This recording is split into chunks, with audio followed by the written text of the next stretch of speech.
ఉంటుంది. Court measurements వచ్చేసి 18 metres 9 metres ఇస్తూ ఉంటుంది. అలాగే నెట్ హైట్ 7 మీటర్స్ వరకు 7 ఫీట్స్ వరకు ఉంటుంది. 2.43 మీటర్స్ అంటే 8 ఫీట్. అది మెన్, జూనియర్స్, సబ్ జూనియర్స్ ఇట్లాగ వీటిలో నెట్ హైట్ తేడా ఉంటుంది.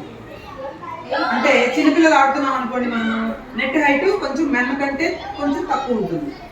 ఓకేనా, అందుకే ఆ డిఫరెన్సెస్ ఇక్కడ 2.43 మీటర్స్ 8 ఫీట్ వచ్చేసి మెన్ అంటే పెద్దవాళ్ళు, మగవాళ్ళు ఉన్నారు కదా మెన్, వాళ్ళకి వచ్చేసి నెట్ హైట్ ఎక్కువ ఉంటుంది. అలాగే 2.24 మీటర్స్ వచ్చేసి ఉమెన్కి, ఉమెన్ అంటే ఆడవాళ్ళు పెద్దవాళ్ళు ఉంటారు కదా వాళ్ళకి ఆ నెట్ సైజ్ ఉంటుంది. ఓకేమా, అట్లాగే లిబ్రో అనేవాడు 6 ప్లేయర్స్లో ఒకడై ఉంటారు. సో టీం మొత్తం అంటే ఎంతమంది ఉంటారు? 6 + 6 మెంబర్స్ ఉంటారు. ఇంటర్నేషనల్స్లో అయితే 6 + 8 ఉంటారు. ఇది ఏ పద్ధతిలో జరుగుతుంది? రొటేషన్ పద్ధతిలో జరుగుతుంది.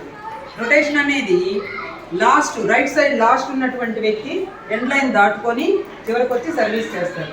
టాస్ గెలిచిన వ్యక్తి గేమ్ స్టార్ట్ చేసే మెథడ్ ఏంటి? సర్వీస్ చేస్తారు. కబడ్డీలో అయితే క్యాన్కి వెళ్తారు, అంటే డిఫెన్స్ అఫెన్స్ కోరుకుంటారు. దీనిలో అయితే సర్వీస్ కోరుకుంటారు లేదా కోర్టు కోరుకుంటారు. సో గేమ్ ఎలా స్టార్ట్ అవుతుంది? సర్వీస్ తోటే స్టార్ట్ అవుతుంది. సర్వీస్ రకాలు ఏంటని చెప్పాను?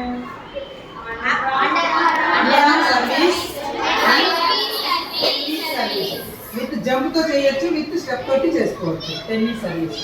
ఓకే, వీటిలో ఏవి నేర్చుకున్నా అవైలబిలిటీ గేమ్. ఓకేనా, అలాగే ఈ వాలీబాల్ గేమ్